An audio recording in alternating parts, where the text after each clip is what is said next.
എന്നെ എത്തിക്കണേ നബിയെ മുറാദി, എൻ്റെ മുറാദിലേക്ക്. അതിരിക്കിനി മുറാദി യാ റസൂലല്ലാഹ്, അള്ളാഹുവിൻ്റെ ദൂതനെ എൻ്റെ മുറാദിലേക്ക്, എൻ്റെ ഉദ്ദേശത്തിലേക്ക് എൻ്റെ കൈ പിടിച്ചൊന്ന് എത്തിക്കണേ. എൻ്റെ മുറാദ് അള്ളാഹുവിനെ കാണലാണ്, എൻ്റെ മുറാദ് അള്ളാഹുവിനെ കാണലാണ്, ഹബീബിനെ കാണലാണ്, സ്വർഗ്ഗലോകത്ത് ഒരുമിച്ച് കൂടലാണ്. അതിനുള്ള തന്ത്രങ്ങൾ, അതിനുള്ള പ്രവർത്തനങ്ങളൊക്കെ എൻ്റെ കയ്യിൽ കുറവാണ് നബിയെ. ആയതുകൊണ്ട് എൻ്റെ കൈയൊന്ന് പിടിച്ച് എന്നൊന്ന് രക്ഷപ്പെടുത്തണേ നബിയേ. ചൊല്ലിക്കോളി, ഖുദ് ബിയദീ ഖല്ലത് ഹീനതീ അദ്രികിനി മുറാദി യാ റസൂലല്ലാഹ്, ഖുദ് ബിയദീ ഖല്ലത് ഹീനതീ അദ്രികിനി മുറാദി യാ റസൂലല്ലാഹ്, ഖുദ് ബിയദീ ഖല്ലത് ഹീലതീ അദ്രികിനി മുറാദി യാ റസൂലല്ലാഹ്. അല്ലാഹുവേ സ്വീകരിക്കണേ അല്ലാഹ്, അല്ലാഹുവേ ഖബൂലാക്കണേ അല്ലാഹ്. ഹബീബിന്റെ പേരിൽ ഞങ്ങൾ ചൊല്ലിയതായ മദ്ഹ് സ്വീകരിക്കണേ അല്ലാഹ്. ഹബീബായ പ്രവാചകന്റെ മേലിൽ ഞങ്ങൾ ചൊല്ലിയ സ്വലാത്ത് സ്വീകരിക്കണേ അല്ലാഹ്. ഹബീബിന്റെ റൗദയിലേക്ക് ഞങ്ങൾ ചൊല്ലിയ സലാമുകൾ അവിടത്തേക്ക് എത്തിച്ചു നൽകണേ അല്ലാഹ്. അല്ലാഹുവേ ഹബീബിന്റെ ശഫാഅത്ത് ലഭിക്കുന്നവരുടെ കൂട്ടത്തിൽ ഞങ്ങളെ ഉൾപ്പെടുത്തണേ അല്ലാഹ്. ഹബീബിന്റെ തൃക്കരങ്ങളിൽ നിന്ന് ഹൗദുൽ കൗസർ വാങ്ങി കുടിക്കാനുള്ള ഭാഗ്യം നൽകുന്നവരുടെ കൂട്ടത്തിൽ ഉൾപ്പെടുത്തണേ അല്ലാഹ്. ഹബീബിന്റെ പേരിൽ ധാരാളം സ്വലാത്ത് ചെല്ലാനുള്ള മനസ്സ് തൗഫീഖ് നൽകണേ അല്ലാഹ്. ഹബീബ് പറഞ്ഞതനുസരിച്ച് ജീവിക്കാൻ അല്ലാഹു നീ തൗഫീഖ് നൽകണേ അല്ലാഹ്. അല്ലാഹുവേ മരിക്കുന്നതിന് മുമ്പ് ഹബീബിനൊന്ന് കാണാനുള്ള ഭാഗ്യം നൽകണേ അല്ലാഹ്. മതിവരോളം ഹബീബിന്റെ റൗദ സന്ദർശിക്കാനുള്ള ഭാഗ്യം നൽകണേ അല്ലാഹ്. അല്ലാഹുവേ റഹ്മാനായ റബ്ബേ, മനസ്സറിഞ്ഞുകൊണ്ട് സലാത്ത് സലാം നബിയുടെ പേരിൽ ചെല്ലുന്നവർക്ക് നൽകുന്ന എല്ലാ ഗുണവും അനുഗ്രഹവും ഞങ്ങൾക്ക് നൽകണേ അല്ലാഹ്. ഞങ്ങൾ ഈ മജ്ലിസിനെ കബൂലാക്കണേ അല്ലാഹ്. ഖതമ പൂർത്തിയാക്കാനുള്ള തൗഫീഖ് നൽകണേ അല്ലാഹ്. ഞങ്ങളുടെ മുറാദുകളെ ഹസനാക്കി നൽകണേ അല്ലാഹ്. രോഗങ്ങൾക്ക് ശിഫ നൽകണേ അല്ലാഹ്. ദുആ കൊണ്ട് വസിയ്യത്ത് ചെയ്തവരുടെ മുറാദുകൾ ഹസനാക്കി നൽകണേ അല്ലാഹ്. പ്രയാസങ്ങൾ വിഷമങ്ങളൊക്കെ നീക്കി റാഹത്തിലാക്കി നൽകണേ അല്ലാഹ്. ആമീൻ ബിറഹ്മതിക യാ അർഹമർ റഹീമീൻ. പ്രിയമുള്ള മുഅ്മിനീങ്ങളെ, എന്തൊക്കെയാണ് വിശേഷങ്ങൾ?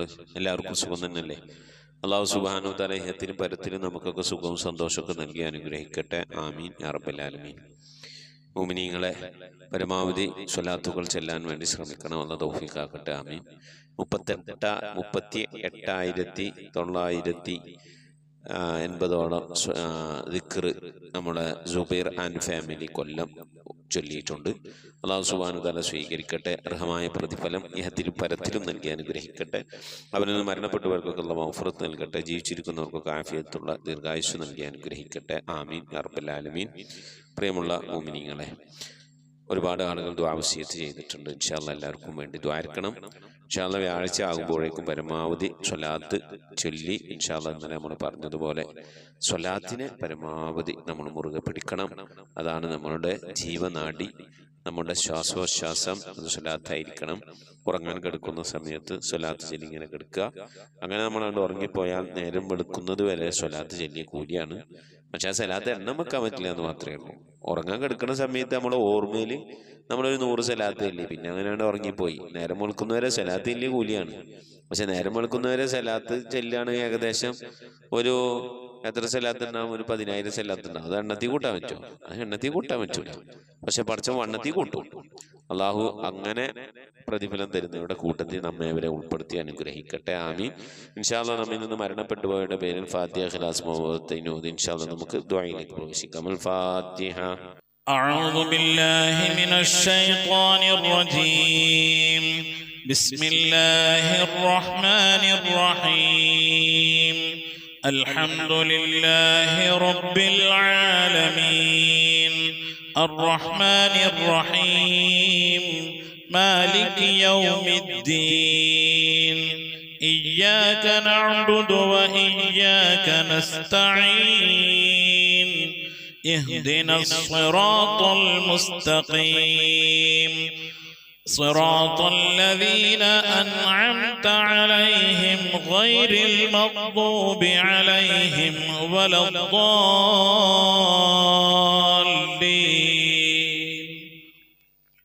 آمين. بسم الله الرحمن الرحيم. قل هو الله أحد الله الصمد لم يلد ولم يولد ولم يكن له كفوا أحد. بسم الله الرحمن الرحيم. قل هو الله أحد الله الصمد لم يلد ولم يولد ولم يكن له كفوا أحد. بسم الله الرحمن الرحيم. قل هو الله أحد الله الصمد لم يلد ولم يولد ولم يكن له كفوا أحد. بسم الله الرحمن الرحيم. قل أعوذ برب الفلق من شر ما خلق ومن شر غاسق إذا وقب ومن شر النفاثات في العقد ومن شر حاسد إذا حسد. بسم الله الرحمن الرحيم. قل أعوذ برب الناس ملك الناس إله الناس من شر الوسواس الخناس الذي يوسوس في صدور الناس من الجنة والناس. صدق الله صدق الله صدق الله العلي العظيم. الحمد لله رب العالمين. اللهم صل على سيدنا محمد وعلى آل سيدنا محمد. اللهم صل على سيدنا محمد طب القلوب ودوائها وعافية الأبدان وشفائها ونور الأبصار وضيائها وعلى آله وصحبه وسلم. لا إله إلا الله الموجود بكل زمان. لا إله إلا الله المعروف بكل إحسان. لا إله إلا الله المعبود بكل مكان. لا إله إلا الله المذكور بكل لسان. لا إله إلا الله كل يوم هو في شأن. لا إله إلا الله الأمان الأمان من زوال الإيمان من شر الشيطان ومن ظلم السلطان. يا قديم الإحسان يا غفور يا غفار برحمتك يا أرحم الراحمين.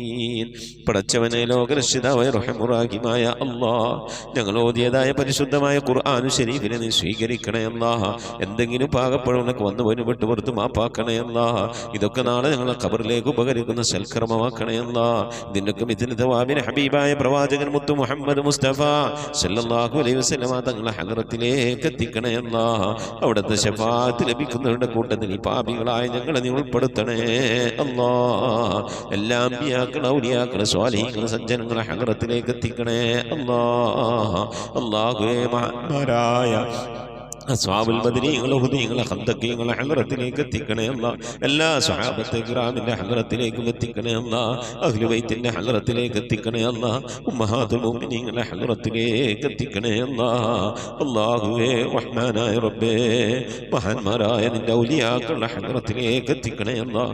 ഞങ്ങൾ ഫാത്തിഹ ഓതിയിട്ടുള്ള, ഞങ്ങൾ സിയാറത്ത് ചെയ്തിട്ടുള്ള, ഞങ്ങളുടെ നാടുകളിൽ വിശ്രമം കൊള്ളുന്ന, ഞങ്ങൾ സിയാറത്ത് ചെയ്തിട്ടുള്ളതും ഞങ്ങൾ അറിഞ്ഞതും അറിയാത്തവരുമായ ഒരുപാട് ഔലിയാക്കളുണ്ട്. അവരുടെയൊക്കെ ഹദറത്തിലേക്ക് എത്തിക്കണേ അല്ലാഹ്.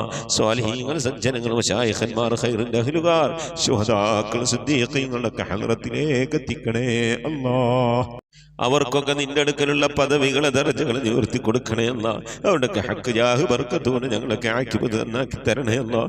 ഈമാൻ സലാമത്തിലാക്കി തരണേ അല്ലാഹ്. ഇരുലോക വിജയികൾ ഉൾപ്പെടുത്തി അനുഗ്രഹിക്കണേ അല്ലാഹ്. ഞങ്ങൾ ദോഷങ്ങളൊക്കെ വിട്ടുവരുത്തും മാപ്പാക്കി തരണേ അല്ലാഹ്. അല്ലാഹു ഞങ്ങൾ മുറാദുകളൊക്കെ ഹസിലാക്കി നൽകണേ അല്ലാഹ്. ഞങ്ങളെ രോഗങ്ങൾക്കൊക്കെ ശിഫ നൽകണേ അല്ലാ. ഞങ്ങളെ പ്രയാസങ്ങൾ, പ്രതിസന്ധികൾ, ബുദ്ധിമുട്ടുകൾ, കഷ്ടപ്പാടുകൾ, സങ്കടങ്ങൾ, കണ്ണീരുകൾ, ദുഃഖങ്ങൾ, ദുരിതങ്ങളൊക്കെ നീക്കി അല്ലാഹുവിനെ ഖൈറിലാക്കി തരണേ അല്ലാ. റഹ്മാനായ റബ്ബേ, ഞങ്ങളെ ഉമ്മ വഴിക്കും ഉപ്പ വഴിക്കും കൂട്ടുകുടുംബാദികളും ബന്ധുമിത്രാദികളും മരണപ്പെട്ടു പോയവർ അല്ലാഹു അവരുടെ ഹദ്റത്തിലേക്ക് നിന്റെ മിഥിലിതവാവിനെ എത്തിക്കണേ അല്ലാ. ഞങ്ങളുടെ നാടുകളുടെ പള്ളിക്കാടുകളെ അതിവിശ്രമം കൊള്ളുന്ന എല്ലാ മുഅ്മിനും മുഅ്മിനാത്ത് ലോക മുഅ്മിനും മുഅ്മിനാത്തിന്റെ ഹദ്റത്തിലേക്ക് എത്തിക്കണേ അല്ലാ. റഹ്മാനായ റബ്ബേ, അവരുടെയൊക്കെ ഖബർ നീ വിശാലമാക്കി കൊടുക്കണേ അല്ലാ. അവർക്കൊക്കെ നീ മഗ്ഫിറത്ത് നൽകണേ അല്ലാ. അല്ലാഹു റഹ്മാനായ റബ്ബേ, പ്രത്യേകിച്ച് ഞങ്ങളിൽ നിന്ന് മരണപ്പെട്ടു പോയ ഞങ്ങളുടെ ഉപ്പ, ഞങ്ങളുടെ ഉമ്മ, ഞങ്ങളുടെ ഭാര്യ, ഞങ്ങളുടെ ഭർത്താവ്, ഞങ്ങളുടെ സന്താനം, ഞങ്ങളുടെ ഉസ്താദുമാർ, ഞങ്ങളുടെ കുടുംബാദികളെ സ്നേഹിച്ചവർ, സഹായിച്ചവർ, ഭക്ഷണം നൽകിയവർ, ഹദിയ നൽകിയ, സദുപദേശം നൽകിയ റഹ്മാനായ റബ്ബേ, അവരൊക്കെ എന്തെങ്കിലും എന്ന പ്രയാസം ഖബറിൽ അനുഭവിക്കുന്നെങ്കിൽ സലാമത്ത് നൽകണയല്ല. സന്തോഷകരമായ ഒരു ഖബർ ജീവിതം നൽകണയല്ല. ഈ ഓതുന്നതിൻ്റെ ഒക്കെ ഒരു പ്രകാശം, ഖുർആനിന്റെ പ്രകാശം അവരുടെ ഖബറിലേക്ക് എത്തിച്ച് നേരം പോക്കായ പ്രകാശമുള്ള സന്തോഷകരമായ ഖബറാക്കി അവരുടെ ഖബറിനെ നീ മാറ്റി കൊടുക്കണേ റഹ്മാനെ.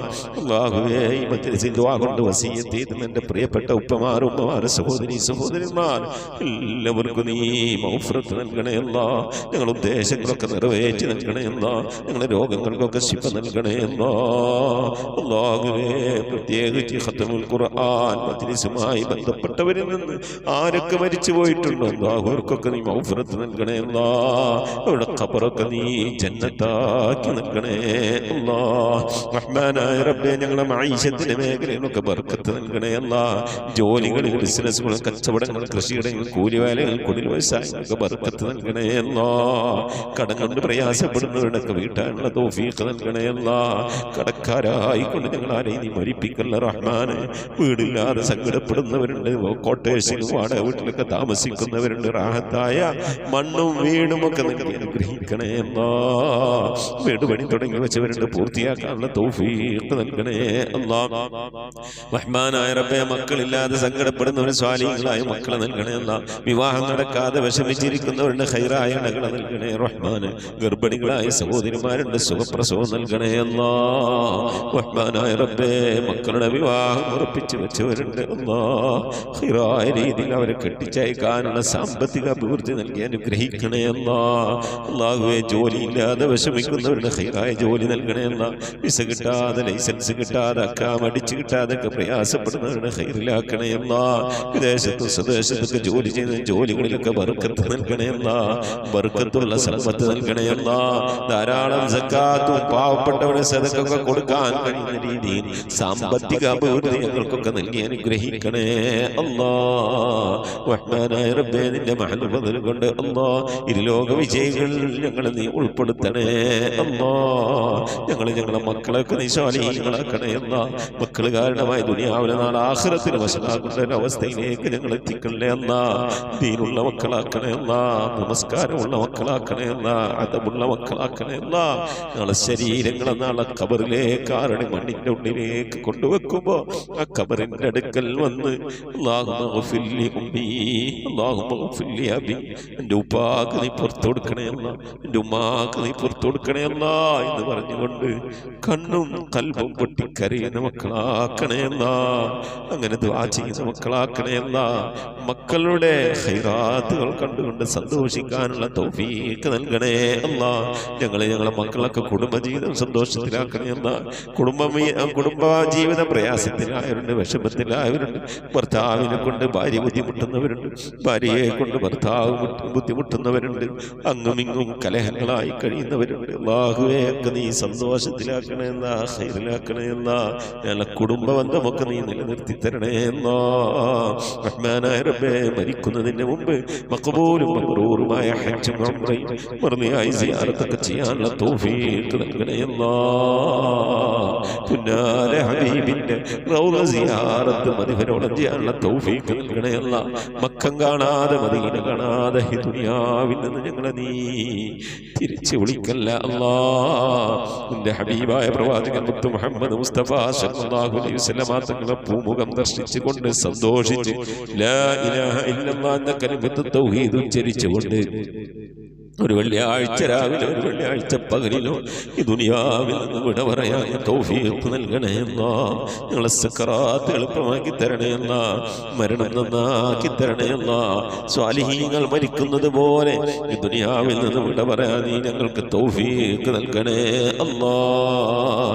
ബിഹഖ് മുഹമ്മദിൻ സ്വല്ലല്ലാഹു അലൈഹി വസല്ലം വആലി മുഹമ്മദിൻ സ്വല്ലല്ലാഹു അലൈഹി വസല്ലം വഅസ്ഹാബി മുഹമ്മദിൻ സ്വല്ലല്ലാഹു അലൈഹി വസല്ലം. ربنا آتنا في الدنيا حسنة وفي الآخرة حسنة وقنا عذاب النار. ربنا اغفر لنا وارحمنا ولوالدينا ولمن ماتوا منا يا غافر المذنبين. آمين برحمتك يا أرحم الراحمين. صلى الله تعالى وسلم على خير خلقه سيدنا محمد وآله وصحبه أجمعين. سبحان ربك رب العزة عما يصفون وسلام على المرسلين والحمد لله رب العالمين. آمين. تقبل الله. പ്രിയമുള്ള മുഅ്മിനീങ്ങളെ, നമ്മുടെ മജ്‌ലിസിന്റെ സന്ദേശം പരമാവധി ആളുകളിലേക്കൊക്കെ എത്തിച്ചു കൊടുക്കുക. എല്ലാ വ്യാഴാഴ്ച ഇശാ നമസ്കാരത്തിന് മുമ്പായിക്കൊണ്ട് പരമാവധി സ്വലാത്തുകളൊക്കെ ചൊല്ലി നമ്മുടെ മജ്‌ലിസിലേക്ക് അയക്കണം, അറിയിക്കണം. ഇൻഷാ അല്ലാഹ് വാട്സപ്പ് വഴി അറിയിക്കുക. വെള്ളിയാഴ്ച എല്ലാ വെള്ളിയാഴ്ചയും നാം ഇൻഷാ അല്ലാഹ് നമ്മളെ ഖുർആൻ ഓതിക്കഴിഞ്ഞാൽ നമ്മൾ ഓതുന്നത് ഇൻഷാ അല്ലാഹ് പിന്നെ അൽ കഹ്ഫ് സൂറത്തായിരിക്കും. അപ്പോൾ ആ വെള്ളിയാഴ്ചത്തെ നമ്മുടെ മജ്‌ലിസിൽ നമുക്ക് ദുആ ഇറക്കണം. അല്ലാഹു സുബ്ഹാനഹു വ തആല തൗഫീഖ് നൽകട്ടെ. ആമീൻ. മുസ്ലിം ബിദ്വാ. അസ്സലാമു അലൈക്കും വറഹ്മത്തുള്ളാഹി വബറകാതുഹു.